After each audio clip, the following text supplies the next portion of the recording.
Assalamu alaikum everyone and Ramadan Mubarak. Welcome back to another episode of the MSA podcast. My name is Saleha and I'll be your host for today's episode inshallah. Today's episode will be starring Leena Alzayer. In this episode, Leena tells us about travel, family, fashion, and everything else in between.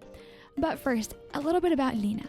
So Leena is a first-year medical student at Al Faisal. She enjoys drawing, teaching, and wants to one day become a professor inshallah.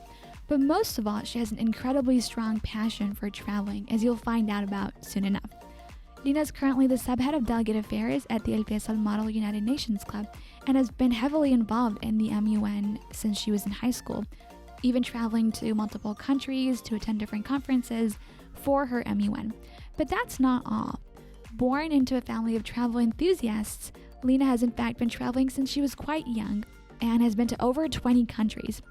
But what makes her travel experience really unique is not the number of places she's been to, but how varied and diverse her experiences have been, ranging from family road trips to MUN conferences to solo summer programs that she attended.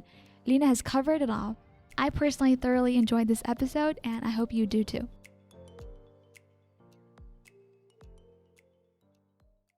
Hi Leena, how are you? Hi. How's it going? Alhamdulillah, Ramadan Kareem. Ramadan Kareem to you too. How's your day been so far? Good. I just finished my HLS final, so it's been a long day, but Uh-huh. Alhamdulillah, I'm glad it's over. How was it? It was good. I have mixed emotions, honestly. I don't know. Alhamdulillah, it could have been worse. That's what I can say. Inshallah khair, inshallah khair. Inshallah. Inshallah your grade is an A and may Allah grant you immense success, inshallah. Inshallah. All right. So, Leena, as I understand it, you're also part of the MUN team, right? Yeah. And you're the, if I'm not wrong, subhead of the Delegate Affairs. Mm-hmm. But I know that you've been involved in MUN for a really long time. Mm-hmm. And I know that part of your travel experience has something to do with that. So tell us a little bit about that. Yeah. So actually, I have been very involved in MUN. It's like one of the most the extracurricular I did the most at school, and I'm doing it in uni as well. I'm really passionate about it. But in regards to travel, I actually went to Singapore. I went to Bahrain, which is for me as a person that is from Dammam or from Sharqiya, it's not really like traveling, but you can technically call it traveling. I went to Bahrain for an MUN conference, but anyone from Sharqiya would make fun of me for saying I traveled to Bahrain. So that's not really considered one, but Singapore was definitely like my main MUN trip, and it was really like it was one of my most special and unforgettable travel experiences, the Singapore one. So I know that travel means a lot to you, Mm-hmm. right? Your MUN trips and your family trips, road trips, and other trips that you've taken. So what do you think really makes travel stand out for you? You see, I honestly grew up with a family that was very like my parents, both of them are really like they love traveling so much. And so I kind of grew up in that environment, and alhamdulillah, I was really really blessed to like experience that, and I was able to travel, and as you said, like with different variety. It wasn't only my travel experiences, not really like the basic going out with my family and traveling and like the luxury shopping outside, like going outside the country. It wasn't like that actually. It was a combination of like education and so on. And I think the thing that like mostly stands out for me is I just like love, it feels like I'm disconnecting from where I like from Saudi, from where I am. Like I love Saudi Arabia so much, but like traveling is always like feels like I'm going like outside where I usually live in or my bubble.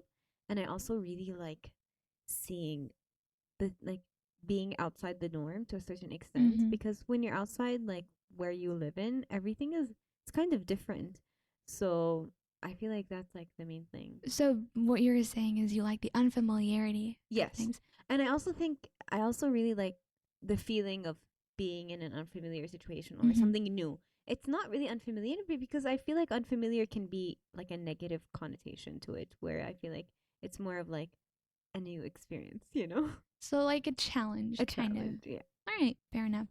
You mentioned that your family travels with you a lot. Mm-hmm. So, but I know that with every family that travels, there's always something that the parents make their kids do. Or, for example, my dad would always make me like put in, like, he made me, he would make me design the whole like itinerary, and I would, Mm-hmm. put up the travel plans and all that. So, like, what does your family do that you think sets them apart from like other people that travel or other That's families? that's honestly so funny that you asked because it's so bizarre what we used to do, and I think no family did that. I honestly love it, and I will do it to my kids, to be honest. So basically, we would do presentations before we travel. Like when we were young, we would not travel anywhere if we did not make a presentation, a full PowerPoint presentation of what the place we're going to, where it is, what the weather is, what are the most like famous things in that country. And I think that, and also they really involved us in the booking. Until this day, my parents will never book. And since we were children, and I'm saying like seven, I'm seven, Mm. like I'm so young, and they would literally like make us choose the hotel. Like they'd give us like three options when we were younger, when we didn't like really know how to full on like search something. Mm-hmm. They'd show us the option and we would choose. Like it was never them making the decision, which I feel like really it helped us grow this thing in us of like learning how to decide. And something else again, like going back to the idea of like a PowerPoint, they used to let us like do a PowerPoint, and when we were young enough, we used to present it in front of my family. I remember presenting it in front of my grandpa. Oh, that's so cute. Yeah, like of where we're gonna travel, and it was always like a bunch of countries like next to each other. Like I specifically remember this very long Europe trip where we went to more than one like part Mm-hmm. of Europe. I think Europe is easy to go to more in one place because Yeah, you're all because so and it close. was like more like train, Uh like huh. going from one place to another. And I just remember it so much. But I also remember how much research we did, and honestly, it felt like heavy because what were we like when we were children? Like looking up a country and like what it's famous for was something like a challenge. But I think it's very unique.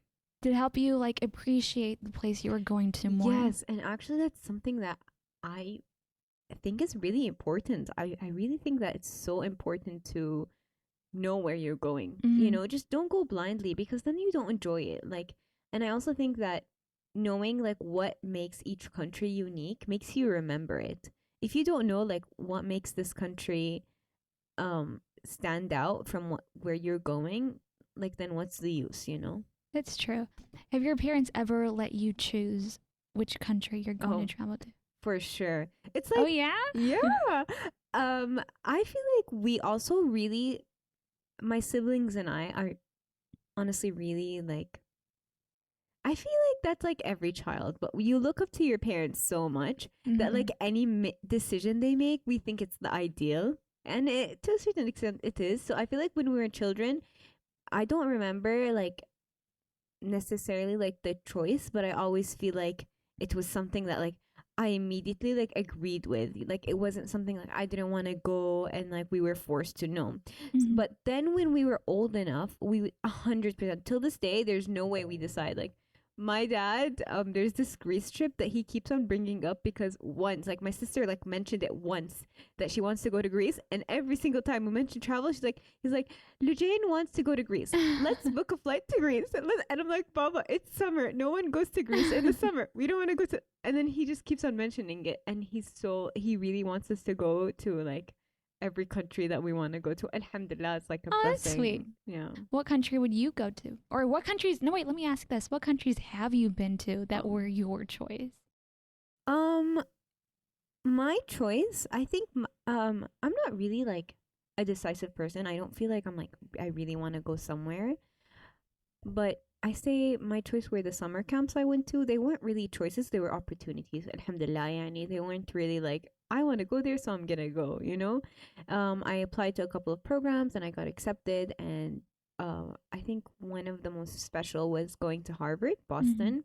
It was a summer program that I was extremely blessed to go. And I did a 5 6 weeks program, a 7 week, sorry, it was a 7 week program in Harvard. And it was something that is it's like my most recent self Like a choice. solo trip. Yeah, it was the solo You trip. went alone. Yeah, I went to And learn, but it when was was like this? I had like a bunch of Saudi, like it was because it was a part of the MISC program, Right, and right. so we were like all Saudi, but I didn't know them at the time, so it wasn't like I knew people there. No, Mm-hmm. I knew no one, but then Mm-hmm. I made friends, and now they're like my lifelong friends. Oh, that's nice. Yeah. Was this like your first solo trip? No, it wasn't my first solo trip, but I feel like it was the most it was when I was the most aware and like old enough to be aware of like where I am. I remember I traveled I went to a summer program in Washington University. That was a solo trip, but again, like I feel like I was too young, and it was like a summer program where like everyone's always around you because they know you're young, so they're not going to leave you Oh, alone. okay. But then in Harvard, you're fully independent. You're responsible of everything, like your food, your everything, because you're old enough. You're like 17 years old at Mm-hmm. the time, so they expect you to be responsible. And then you're also in Harvard, so like you're supposed to be responsible, you know. And it's scary because like you're living in a Harvard is like it's kind of like a city. You know, it's kind of you're in a city, Mm-hmm. so it's not like it's a campus that's like city like. So you go around in the Harvard Square and stuff, and you walk around there, but it's really big, so it's not like Is it say like daunting going on solo trips, especially for so mm, long? You said 7 weeks, right? no. Yeah, I honestly love it. But like, I what feel if you like get into trouble or something and like your family's not there? What do you do? um you see, the thing is, I haven't been in a situation. First of all, alhamdulillah, like Alhamdulillah. I'm always surrounded by my family, whether they're away from me or nearby. They're always going to be my emergency content as contacts. I never feel uncomfortable in that sense, where like Mm-hmm. I feel like my family's away, so I'm unsafe. No, I know they're Mm-hmm. always going to be there. Like my dad's gonna book the next hour flight. Like alhamdulillah, and that's I honestly feels like that was comforting, but again, like I feel like these solo trips weren't really solo because I always have a program behind me. Like I have the Fair enough. MISC program. Like they were like my backbone. Or like if I was in any type of program that I've been to, like Singapore, it was a solo trip, but it was also with my school. So like I also have that school backbone. So I love solo trips because they make me feel independent and responsible of myself because no one's gonna do my basic needs. Like these backbones that I'm talking about aren't gonna like feed me That's every true. day. Do your laundry or cook your Yeah, food. but Yeah. at the same time, like I also feel safe, and especially like Misk, like it feels like I have like my Saudi backbone. Like I feel like any Saudi would relate to this, but like I have my like Saudi friends. Like these feel like my safe space. Like I don't know anything about them. I literally have no idea who they are, but just the fact that they're Saudi makes me feel like they're my family because we have that connection.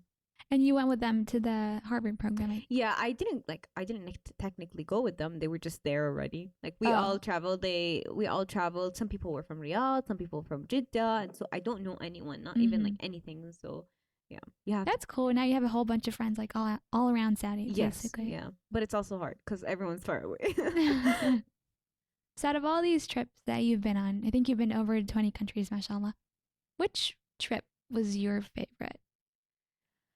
Hmm. I'm actually like I feel like my friends know this about me. I don't like favorites. Any question related to favorites Oh, gives my bad. no, not in that sense. But like any question related to favorites gives me pure anxiety. I don't have favorites. I I feel can like take it back. no. I'll give you like categories. Okay, Sure, you can give me so multiple answers. You don't need to have one favorite. You can have three favorites. yeah. So I feel like according to category, like Harvard was my favorite summer program. Mm-hmm. That was one experience I'll never forget. Singapore was my favorite educational thing because I never talked about this, like, but Singapore, it was so eye opening because I never thought I'd want to go to Singapore. I never thought, like, oh, like one day I want to travel to Singapore. And I know it sounds so, like, not closed minded, but like, I just never thought of it, you know? Like, Mm-hmm. there are certain countries that you look, especially like, that are more famous to travel to. And I'm not saying Singapore is not like somewhere famous to travel to, but like there are more common areas where you necessarily like have visitors. I understand, I think. Yeah, and so Singapore wasn't something I had in mind. And then when I went there and I saw how different, like I had a different perception of like Singapore and Singapore people who are like Singaporean people. And it was in MUN, so you had like people from all over the world, Mm-hmm. like Thailand, from Australia, from Canada, from everywhere coming to Singapore. So you're seeing everything but in Singapore. And then you see people from the school itself, which is from people who are Singaporean, you know? And it was so eye opening, and seeing people like the that are low key similar to you, like you see Because so everyone's much. there for MUN, and I Yeah, guess you guys are the same age and stuff. yes, and you feel like they're more similar than you expect. For some reason, I have this like very like far idea of like anyone who like who's they're like so different from us. I don't know. I know this sounds so close minded. I just like going there was just so eye opening that people are not so different as you expect. We're all like going to school like each other. We all go to like high school and like have the same experiences. You know, like I never never thought of it that way. So Singapore is my first, second like favorite educational in terms of like Mm. luxury, like traveling or like entertainment and exploring.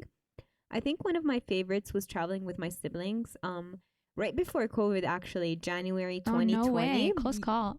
Literally, like it was like 2 months before lockdown. Oh my God. Alhamdulillah, it was like our last trip before COVID, and it was like my first trip where I traveled my brother and my sister, and it was so nice because it was like us alone, no parents. We just decide, and it wasn't like my parents ever like decided where we would go. It's just been so long since I traveled with family because of all the summers that I'd have like occupied with Mhm. you with educational stuff.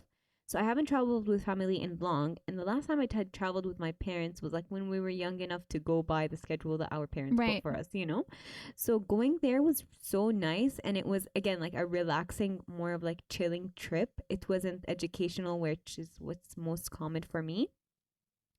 And it was it was such a nice experience traveling alone, and it was all over Europe, and we experienced it together. Like we're all like unexperienced and like experiencing it together and figuring things out and going by each other's like schedules. It was so nice. Oh, that's cool. I have a question. So I do you travel every year, first of all? Um, yes, So alhamdulillah. how did like the COVID-19 pandemic change traveling for you, since a lot of flights were closed and a lot of options must have been, down the drain? Um, Alhamdulillah. Honestly, like if I'm being completely honest, it's like the most cliche answer to be like, it was so traumatizing and I wanted to travel and all of that. Yani. Like, it's sad that I don't, it's not sad, but like, I don't have an answer like this. I just say that like COVID didn't really impact my viewing to travel because traveling was always important to me. I always recognized the blessing of it, but I was in like the COVID, like when it was COVID, I was just really grateful that I was safe. Honestly. Like I wasn't the person that was thinking of I miss traveling, I want to travel. Like Mm-hmm. honestly, so many people around me were like so obsessed with the idea of like when will the lockdown open? I want to travel. Mm-hmm. And for some reason I never thought that. All I was thinking about is like I'm so blessed to be in Saudi Arabia like right now because of how like the safety measures here are so it's so comforting. You feel like you're safe, and you feel like No. even if it's kind of in the beginning it was really strict for us, it really like made a difference. And I feel like that's why I feel like it didn't change my view to traveling. I've always been grateful for it, but it wasn't like in COVID when we couldn't travel. I was desperate for it. I didn't feel desperate for it. Oh, okay, cool. What about like I know a lot of people who travel frequently, and because they couldn't during COVID, they made up for it by traveling to all these like really cool places in Saudi. Have you done that ever? Yeah, that's actually so funny because it was like a thing in COVID when we couldn't travel outside Saudi. People were like doing like And like subhanAllah, we discovered so many cool places so in many. Saudi, and like Yes. these places are now like really really pretty, and like Yeah. they're like tourist attractions. And if I'm not wrong, one of the places that a lot of people were visiting, Al I think, um, like people hadn't heard of it, or it was just not famous before. Yeah. But subhanAllah, after especially after the pandemic, a lot of people visited there and they found these really cool rocks. I think there's one that's like shaped like an elephant, but ever since then, there's been an insane number of people going there. It's so cool, and it's like it makes you happy to see people discovering these places Was that have just so that cool. have, people have just not been visiting for so long, and now people are going there. It's so cool. That's honestly like that's so true. We were one of the cliche families that did travel to like places in Saudi. My cousins and I traveled together. It was like a solo cousins trip. It was our first cousins trip together, and we went to Al Hassa.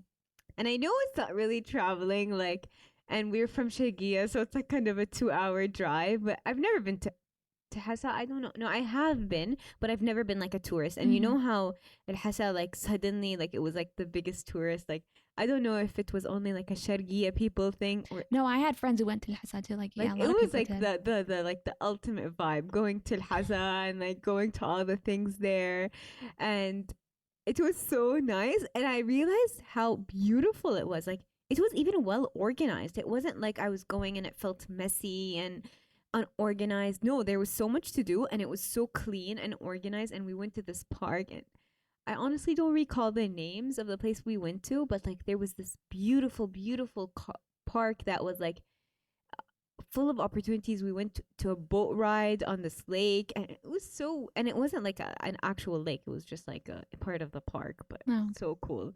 And it was nice. And I think it's beautiful that we discovered these things, because now there's so many tourists, like not really tourists, but like activities that they do in, as you said, Al Ula and all of these, the edge of the world. I also been to the edge of the world. I've in been Riyadh. too, but way before the pandemic, like 7 years ago. I didn't even know it existed 7 years ago. way. Yeah, I went 2 years last year. It was like with the girls, and we went, and it was so much fun. And I was like, oh my gosh, yes, Saudi, like I'm proud of you. You know when the best time to visit the edge of the world is? It's like March or like Feb. Yes, January is too cold. Like, it's way too cold in January. We went in January. Wasn't it cold? It was cold, but it was nice cold, because you could, like, there was fire, like they had all the fire pits like ready for us, and we had, like, we wore proper clothing because we knew it was going to be cold. But it was nice because during the day when we were like climbing and walking and hiking, it wasn't too bad. Like, it wasn't You don't feel the cold as much when you're active. yeah, and you don't feel the cold, exactly. But then when it was night, and it was like midnight, and it was like the whole you dinner. stayed overnight? No, we didn't stay overnight, but we stayed until like 12. Oh, okay. Yeah. And it was so like nice, but it was so cold, but we were like enjoying the feeling of trying to Trying to warm yourselves in the fire. ourselves in the fire, and drinking anything that's hot next to us, just to like feel better. So since travel restrictions have now been, lifted, have you been anywhere since then? Yeah, I have. Alhamdulillah. Actually, wait, I forgot. I just know that this year I have plans that maybe I can share. Are you willing to disclose your plan? I'll think about it. For some reason, I don't know why I forgot. Did I travel since COVID? I feel like I have. Oh, I have. Yes, I've been to Dubai. What's wrong with me? Yes, I have been to Dubai with my cousins. And did you go to the expo?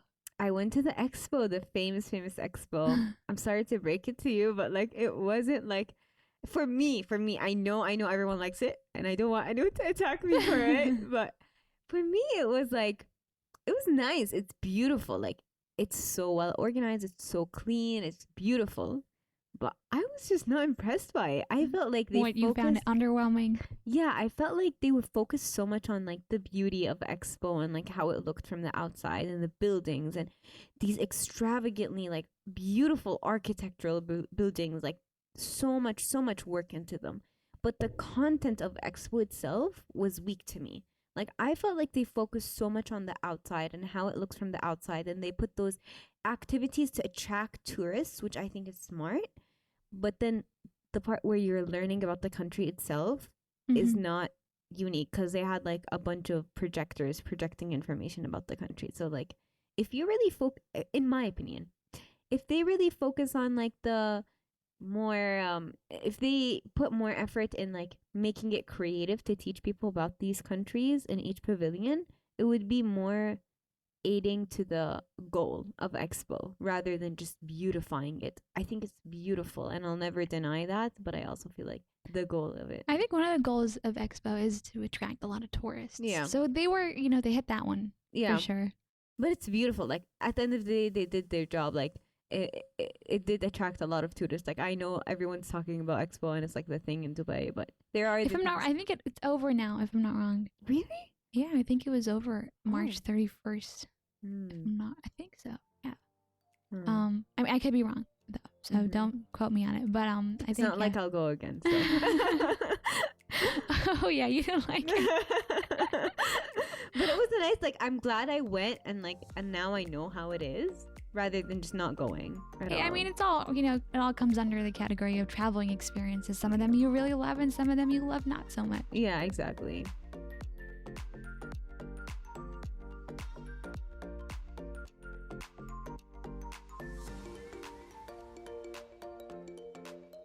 What do you think has been like your worst trip ever? I know you have a problem with favorites, but like, what about like worst? top 3 worst ones? Top 3 worst ones. It doesn't have to be 3. No, I don't think I have a worst travel experience. Hmm. I'll go with I have no worsts. I actually I don't think I Okay, have what a about the worst. one that you like the least? Wow. Thank you so much. I feel like that really helps me out.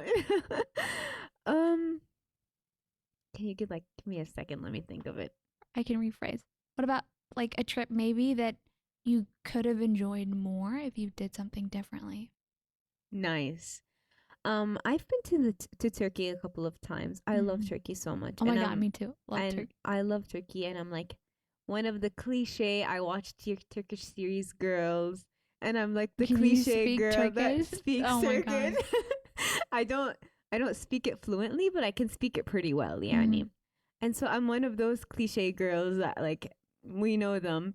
And I love it so much. And I've been there once and it was so nice. But then I've also been another time with my family, and it was because إحنا every year we go with my family Eid al-Adha. My family from my mom's side of the family, we travel every single year. The only few Oh, years we mashallah. didn't go was when my grandpa Allah yarhama passed Allah away, yarham. and also from the COVID pandemic. Other than that, even before my grandpa passed away, we used to travel with him. And I also remember it so clearly. And so we went to travel with them to Turkey. One of the times I've been to Turkey, I traveled with them.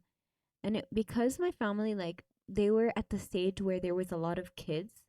It was that stage of my family where it was a lot of kids to manage. So it Mhm. felt like a lot of babysitting. Our traveling was very our trip was roaming around the kids, I which is understand. annoying when we're only 5 of us are teenagers or young adults. Mhm. My cousins, we're only 5 or 6 that are physically capable of handling ourselves. But Mhm. our trip wasn't revolving around us. It's always revolving around what the kids want today. Are the kids gonna play in the pool or swimming in the pool, or do they want to go to the mall, or do they want to go? So that gets annoying sometimes when you're the few I young think I adults. understand. I think when you travel with kids as well, your daily plans It's revolve around around them. their energy. Because Exactly. if they get upset at something, خلاص, it's like bad day for everyone. And I'm having a bad day. Everyone's having the a bad day. parents are having a bad day. The The aunts siblings are are having. exactly.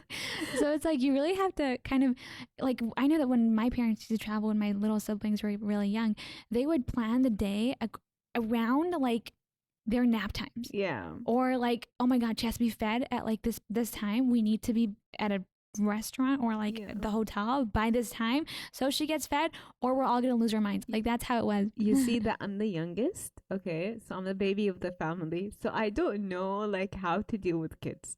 I'm not saying I'm I have a major baby fever. I don't mean it that way, but I mean I am the youngest. So I don't know how it is to be roaming around kids and dealing with them. I'm very selfish when it comes to these things. So if you tell me I'm going to have to revolve my day around this child, no, I'm not gonna have it. You know what I mean? I didn't get used to this. I know my friends who are older sisters. They always talk about how I'm such a the spoiled youngest because I don't know how it feels to be the oldest or the eldest and deal with having younger siblings. I don't know how to deal with that. Fair enough. Your experience and my experience is very different. Because my siblings are like 11 and like 13 years younger. So I was always the one looking after them. And like, especially because my parents would ask me to plan trips to a certain extent, I would be the one going like, okay, we can only go from a boat ride from 8 a.m. to 11 a.m. Anytime after that is a no, because the kids are going to be sleepy or tired or hungry or, whatever. So definitely it would be something that I would consider as well. Have you been to a solo trip before? On a solo trip? Not a completely solo trip, but there was one time where I went to Pakistan on my own. And I just went alone, and I lived with my relatives, but the whole time when I was, traveling around the city, everything I would do would be on my own. And there were times where I wasn't staying with my family. I would just be living on my own, either with like my cousins or with like a friend of a friend. But overall, I think I wouldn't really consider it a solo trip, because after all, it was a very familiar place to me. Yes, I wasn't always with family, but it was a familiar place, and I am from Pakistan, so. But yeah, I think that's pretty much my only solo trip. But I did this twice, so. Do you like it? Do you like it when you do it, or do you still prefer traveling with family? I love it. It's a bit stressful. It is a bit stressful. Always checking if the passport is still there. Yeah, it's like freaky. Oh, also, there was this one time where I was in the airport in Pakistan, and I was coming back, I think. And for some reason, I was at the airport, and they changed my gate number. So it was supposed to be gate 27, because I saw my boarding pass and it said gate 27. So I'm like, cool. All right. So I get into the, the boarding lounge or whatever, and I'm sitting there. And they start announcing something in Urdu, and like, okay, I do speak Urdu, but I don't know all the numbers. And I know this sounds weird to people who don't speak Urdu, but the thing about Urdu is like the numbers are very different. It's not like Arabic or English where you can easily catch on. So they started announcing that my flight was now going to be departing from a different gate. And they started saying a number that I didn't know. Oh my God. I didn't know. And I was like, the lady has to be, there has to be a point where she switches to English. Like, is she not going to speak in English? Is she only going to speak in Urdu? And as it turns out, she did not speak in English. So I was literally sitting there, and I was like, I don't know what gate to go to. I don't know what gate. Oh. So I had to call my dad, and I was like, she said this word. What is this word? And then my dad was like, oh, that's 24. This was a long time ago, in my defense. I know the numbers now. Yeah, that's good. Honestly, like, as a very frequent traveler, like traveling between home at Sharqiya and Riyadh, these gates, changing gates, late flights, 5-hour delays, 6 hours. 5-hour delays are like the most, like, halas, they're casual now. They're not an issue anymore. We experience them every single time. I hate them so much, but like that's what happens when you travel so frequently and like as in like national. So you live in Sharqiya, right? But you go to university here. So how often do you do the back and forth travel? Honestly, I haven't, like, I don't do it much. I think I do it like every 6 weeks, every month and a half. Usually it's after every final, or after every midterm. So usually you plan to go soon? I was supposed to go this weekend, but then I just decided to relax a bit because it's been like a nonstop running with this whole like first year medicine type of things. I've been nonstop, and I feel like I just want to be in Riyadh. I also have like a TBL on Tuesdays, so I have to prep for that. A TBL on Tuesday for what? It's supposed to be on Sunday, but I don't know how they did it on Tuesday. It's mall. That makes medicine. Because I'm like, you just took a final. You just finished. Yeah. HLS. That's what they do. As soon as we have a final, they do a TBL for mall, and then if we finish the block. Let's not get to that. I'll just complain forever. First year is a bit stressful, but you'll get through it. Inshallah. Almost done. One more block and I'll be done. Oh, yeah. First year. One more block. And then we have 4 more years to go. Only 4. Is it 4 or 5? 5 if you count internship. No, I'll count 4.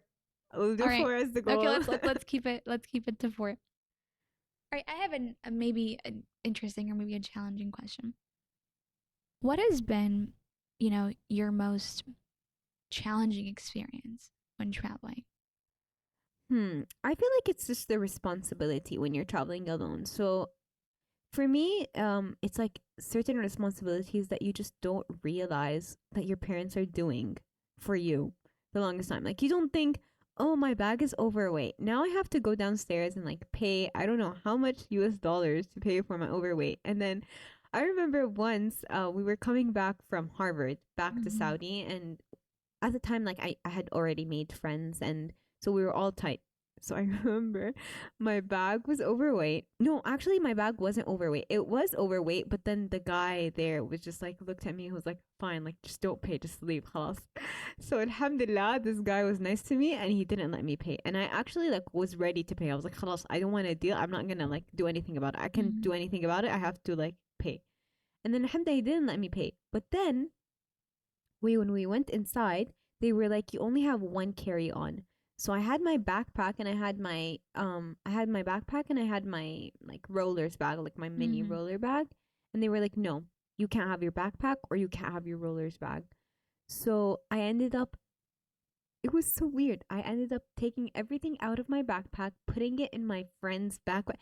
So all these, basically, like the whole idea is it's all these responsibilities that you never think of, like an overweighted bag or an extra luggage and all these things. Like, and okay, like also something else, life is expensive. Traveling is expensive. That's something you realize when you're like traveling alone. Everything in this world you have to pay. The tiniest things you have to pay for, and it's like That's true. every step of the way you have to be paying. Like, I don't know, like alhamdulillah, like I never thought of it, but like adulthood is just not it, you know. And also something else that happened, we were traveling when in the trip where I traveled with my siblings. um we missed a bus, and it was like, the thing about it which was bad is that we missed the bus, but like our hotel booking for the place we were in is over, and the hotel booking from for the place we're going starts when we should arrive. Mm-hmm. So if we missed the bus, like, so what's next, you know? And we didn't miss it because we were late. We waited for like 40 minutes in that bus station. But I don't know, they changed the number of the bus that we were Mm-hmm. supposed to travel in, and so we missed the, like, they changed the number, and so the bus left, and then we kept asking like, when is this bus leaving? Like, it's still here. When is it leaving? Like, it's been so long since it's supposed to leave. And they were like, it's already left. Oh wow. So now we're like basically stranded with like four big luggage, like huge luggage bags, because we're supposed to like go to another city. Ugh, it was stressful, but it's like one of those funny things that happen where it's like stressful at the moment, but as soon as it's resolved, you're like, alhamdulillah, you know. I'm one of those people who, like, when something like that happens to me, I can't help but laugh. I'm just like, this is so stressful, but it's so like, it's just funny in the moment. I would Yeah. just be laughing. This has happened to me, to my, with me and my siblings before as well, and it was exactly the same experience. We were traveling, and we were waiting for a bus, and it was just not coming, and we were so confused because we were like, we're at the right bus stop. Yeah. This is the one that we're supposed to be at. Bus number 23 is supposed to come by this bus stop, and it was supposed to come 30 minutes ago. And like, we're asking people around, and they're like, yeah, bus 30 comes here or whatever. As it turns out, that bus had just not, come. That I don't even know what was going on, but we ended up like not getting on the bus. Mm-hmm. And then like that creates so much panic, but it's also so funny because I'm like, I can't believe this happened to me. Yeah. It's like honestly the moments when you're just like, where's mama and baba where they can deal with this stuff? Like, I don't want to be an adult, but it's also fun. You feel responsible, and you also feel accomplished when you resolve the problem and you're on the way. You're like, okay, now the problem is solved. You know, I feel proud, and I can like, make a story I'm out so of it. smart. Yeah, I really I feel like an adult I right really now. pulled through. Yeah. But then I feel like the most like for me the thing that gives me the most anxiety in solo trips is making sure my passport is there. You'll see me checking for the passport You know every what I single think day. it is? I think it's because our parents make us stress out so much that we're gonna Yeah. lose our. Because I don't lose things, and I'm not the type to misplace things. But subhanallah, when I travel alone, like, I'm gonna be holding my passport in my hand, checking it every 3 minutes, Yeah. as if it's like gonna disappear. Even though, like, I know I'm not gonna lose it, but I just It's just keep scary. feeling like I am. Yeah, it's crazy, and I know that's because my parents stress me out about it. So I'm like, you know Same, what? honestly. Because it's like the penalty of like losing your passport is so scary. Like, Is it though? Is it though? is it not? No. No, really? No. Did they make it up? Like, is that like It's a not lie? that bad. Oh, You know what happens if you lose a passport? I had a friend who was I in thought Italy. you can't travel for 2 years. I don't know about that. Actually. Is that Saudi law? I don't I think so. don't know. I would assume it's international law anyway. But I had a friend who was in Italy, and her passport got stolen. So it was in her backpack, and it got stolen. Oh. And then all she had to do was go to the embassy and tell them like, hey, I'm a citizen from this and this country. And they gave her like a temporary passport, which was like Mhm. for her to travel, in Europe and Italy. So she completed her Europe trip. She went everywhere. And then when she was going back, she showed them, like at the airport, she showed them the document that she had gotten from the embassy. And she was like, I lost my passport, but here's a substitute. And that was it. And then Oh she my was, gosh. and I don't know what happened after. So I don't know if like when she got her new passport made, like was she not able to travel for 2 years? I don't know about that. But it was as simple as, obviously it's a stressful, position to be in, Yeah. but I don't think it's that bad. I But think again, we were rules might just change in lied different to. countries. I don't know. I think it's because as parents, you're worried about not just losing your own passport, but also the passport of like 4 or 5 other Yeah. people. So I guess it So makes like sense. it also like grows that fear in you when you see your parents doing that. Like I know my dad used to do that, like always checking. Like and he had this fanny pack. Oh my God, my dad always That dad iconic fanny like it was always there, and it's like has all these passports and the visas and and all the boarding these, passes, and the and then boarding like passes. they're always in the front zipper. Oh my Yeah, God. exactly. So there's this protocol. So when you see it like growing up, you're just like, this is probably the most important document in my whole life, you know? I mean, it probably is the most important document, but it's not the end of the world if you lose it. Honestly, I didn't know myself until it happened to my friend, and then I was like, "Oh, it's that simple." Yeah. And that's it. That's pretty cool, I guess. Um. All right. So next question: what do you think is an experience that truly made you fall in love with traveling? I can tell you're clearly very, you really enjoy and you're very passionate about it. But what was like the one thing that like, or not one thing, two, three things that clicked it for you? I think the thing about traveling for me, and recently I feel like I realized this, there are two things. First of all, you learn so much about the person Mm-hmm. that you're traveling with. If you're traveling with someone, you don't realize, oh my gosh, like I've known you since I was born, and you're so like, I didn't realize you were like this. Like I knew my cousins, like in my Dubai trip that I just traveled with them. It was a solo cousin trip, Mm-hmm. full solo cousin trip. So like we were like we're all adults, but it's weird to think of us as adults like now. Like it's weird to accept the fact that all my cousins and I are adults. So we were traveling all together, and I've known these my cousins so well since I was born, and you Right. discover things about them you don't realize. Like what, for example? Like for example, my cousin, that like one of my girl cousins, I never knew this about her, but she's actually very disciplined with time. Like we always say, okay, we'll leave this time, and she knows she takes longer to get ready, so she wakes up earlier than us and is always ready by the time like it's 9. And no one's ready but her, but she's so disciplined. So that's something I learned. My other cousin, he's so quiet. He's like the shy type. Like I've always known him as the cousin with that's shy. Mm-hmm. And but then in that trip I realized that he's so like, he's not shy. He like, when he wants something, he'll keep on repeating that he wants it, and it gets annoying. So that's something I learned about my cousin. Not in a bad way. It's just a funny thing that like he's so repetitive with what he wants. Like he keeps saying, "Okay, I want one pizza for myself." And then like 1 minute, I want one pizza for myself. And it's like, okay, you told us like a minute ago. You can relax now. So it's these funny things that you learn about them. It is really cool, honestly, traveling with people because it changes how you view them. And it's not just, I think it's also the fact that traveling, never comes without challenges. Yeah. So you get to see like That's so your closest true. friends or like your family members, and you see how they Deal with deal stress. with this exactly. And sometimes it changes your whole like perspective. And Mhm. like subhanallah, sometimes like they deal with it in such an such in the best way possible, and you're just like, I would not have been able to do that, and Yeah. if that were me in that situation. And it teaches you a lot about people that you travel with. I think Yeah. exactly like you said. It's so true. Yeah. So that's like the one thing that you think just made you fall in love with travel. I also think that the thing that made me fall in love alongside with that is just, I said this in the beginning, like I love how I feel disconnected, and how I can like feel like I'm living some like another life, not like literally, like I just feel like being outside Saudi just gives me the feeling, oh my gosh, something new, a new environment, new place to refresh and feel new, and then come back feeling good. Oh, that's really nice, actually. All right, so if I asked you, or if I told you, let's say, that if you could only visit one more country in the world, and if this were to be like your last trip ever, where would you go and why? This might be a cliche answer. I don't know if it's gonna be cliche or not. But I'd say Mecca.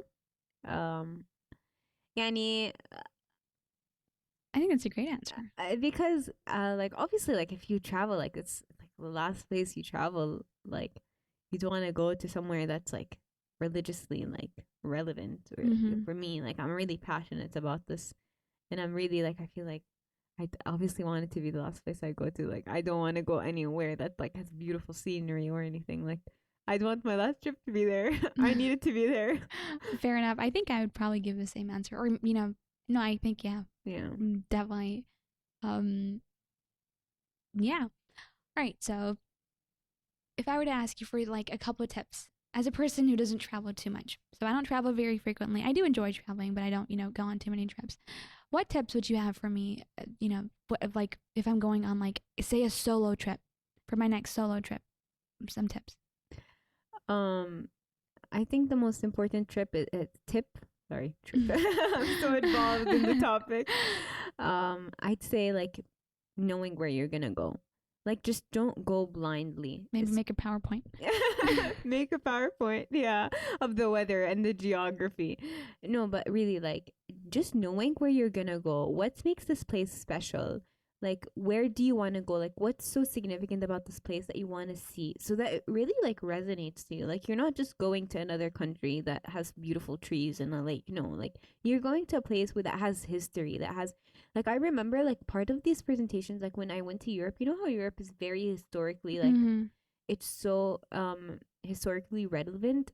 I remember like how like everywhere we would go there's like some type of war that happened there, some type of castle that like there's a war that happened there, or king 3 4 or 5 lived there. So I think it's very important to like learn about these things before you go. Also, I have one like thing to say. I am like so like in terms of like prepping for a trip, I'm so passionate about it, and that's one of my tips in regards to like a more surface way, like surface, not like so deep as in like search. No, I love like the biggest part of travel for me, like I'd say 50% of my travel experience is dressing up pretty, because no way. That's so cool. Yeah, because you know how like in Saudi we wear abayas, and I love dressing up with abayas and stuff, but it's so different. Like that's true, yeah. Like wearing like as a girl, I'm not saying a guy, you have like different experience, but for us girls, like we're like so different. Like the wearing abaya and like dressing up fully is so different, and so I always like that's my tip. Always plan outfits and take a picture of the full outfit, the pants, the shoes, the t-shirt, everything, the everything. Put it to the jewelry, the hijab, whatever that you're gonna wear that day, the bag. Take a picture with it, and then when you're there, you're gonna have a full album of outfits. And then according to the day, according to the activity, you look at the pictures and you're just like, which outfit suits So you mean take a photo before you leave? Yes, at home when you're prepping. That's a really interesting with the full out, with a full look, literally full look. Okay, nothing. But what if I get there and I'm like, dang, maybe those shoes don't suit the shirt like I thought they did? You can make exceptions. I'll let you make exceptions, but but I think like that's so important to me, like dressing pretty and like because honestly, I understand 100%. I feel so much better when I look good. Like when I feel good, like I feel so good, and I'm automatically 10 times more excited for the day if I feel like I look good. So I always make it such a huge part of my trip, especially like that we're coming in Saudi, like we live in Saudi, and it's not like I have this opportunity every day. So I really use it to my max, and then I do all these like take pictures and then post on Instagram, and it's nice. I like it. It's like a huge part of my trip. I understand too. I think so recently in like January I went to northern Pakistan, and it was my first time there in like maybe 12 years ish. And before I left Saudi, I knew that, okay, when I get there, I'm gonna have to wear a parka because it was really cold and it was snowing and stuff. So I was like, I definitely need to dress warm, but how can I make this outfit look really cute? So before I left, I mean, I didn't take photos, but I did the whole thing where you stand in front of your mirror and you're like, dang, okay, these pants, Fashion this, show. yeah, kind of, and then you're like, these shoes go really well with this. And like, I also like, I went to the extent of like picking out the hijabs that I wanted to wear on certain days. So I'm like, on this day, I'm gonna go like in the snowy like mountain, so I'm gonna wear this because it really contrasts with the snow. It's like a girl thing to do, and I love it. And then like something happened, like one of my hijabs got misplaced. It was just a whole mess, and like Aw. it's sad, but like kind of I had different hijabs, but like you really want to look a certain way, so I completely Yeah. understand. And honestly, like I'm so like everyone knows this. Anyone that knows me knows that like Instagram and like posting is such a big part of me. And the only time like flourishes is when I'm traveling. So if you see me post every 2 days, you know I'm traveling because like it's like the only opportunity where like I'm looking unique. Because in Abai, like you look the same every single day, you know? All the SVET students, we do wear lab coats sometimes. You get Yeah. to like coordinate your outfit like that. Yeah, I don't know we about do, you, but honestly, like I low-key don't feel like it most of the time, so I just wear scrubs. Just wear scrubs for the day, you know, it's but easier. scrubs is an easy way out. Yeah, and especially like that, I only wear them like I used to wear them every day, lab coats, but then I just throughout the year I'm just like, Abaya, leave, come back. Like I just don't want to deal with an outfit right now, so I only wear them when I have lab, and when lab you have to wear scrubs. So Fair enough. Fair enough. I think when you get to fourth year, you start going to the hospital as well. So yeah, have to you're coordinate. required to dress a bit more formally. Yeah. Then you can pull out your nice pants and Exactly. inshallah. um and yeah, that's I think that's a wrap. Thank you so much, Leena, for coming here and giving us so much of your just time and energy and effort, and thank you so much. And it was such an enjoyable experience for me to listen to all this. Thank you so much. I hope you enjoyed recording the episode as well. Yeah, thank you so much. It was honestly so much I fun. learned so much, which is, Really? yeah. It was Like so I much didn't know fun. all of this. This was pretty cool. Yeah. I honestly like it Next was time- so much fun, and thank you so much for having me. And I just want to end it on one note. Go on. This is a funny experience that I'm gonna say like as a way to end up like the Yeah, episode. sure. Feel free. And people are just gonna laugh so much about it. I used to travel when I was young so much for like long trips in the U.S. Mm-hmm. And we lived in a hotel once, and it was Ramadan. So obviously Ramadan, you're not gonna eat from outside. So how do we cooperate Ramadan in a hotel for a month? We literally got approval from the restaurant. In not the restaurant. I mean the hotel's kitchen. And we used to go to the hotel's kitchen and cook there In their kitchen. Ramadan in the hotel's kitchen every single day. Full Ramadan meals. Go and eat upstairs in our room. We had 2 rooms. We would go to the room, like one of the rooms, and it was like dedicated to like eating Eating. fatur. And it was so iconic. And I feel like that's like one of the most iconic travel experiences that I have. Like just the fact that we got approval to use the hotel's kitchen for a whole month and like spend our Ramadan in a hotel was definitely an experience. Where was this? Which state? It was in Exeter, New Hampshire. Oh, cool. And like, why were you there? My sister and my brother were both going to a summer program there, and it's a very small town, Exeter.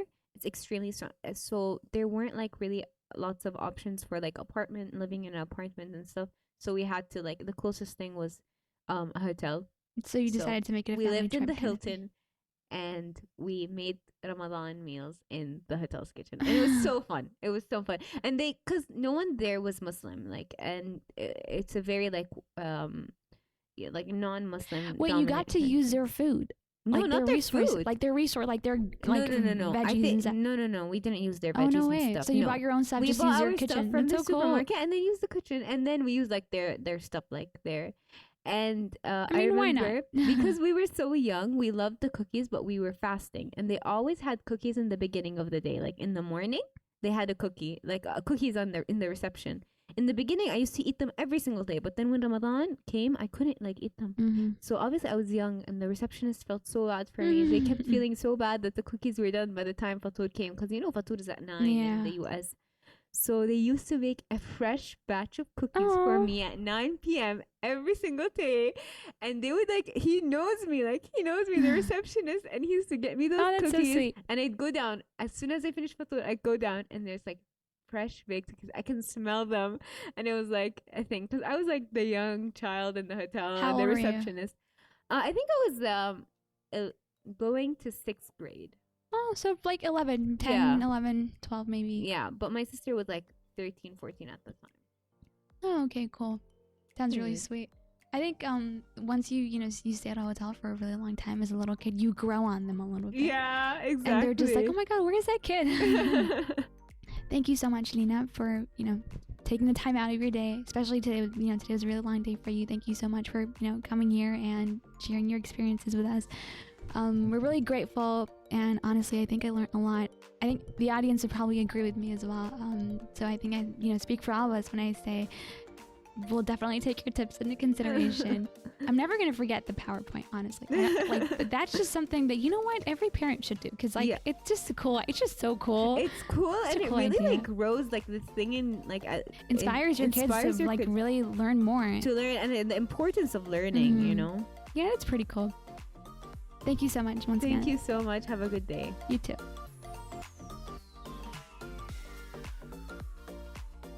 That was our episode with Leena. We hope you all enjoyed it. As always, we'd be more than happy to hear feedback and suggestions from all of you, so please feel free to send in any comments you may have.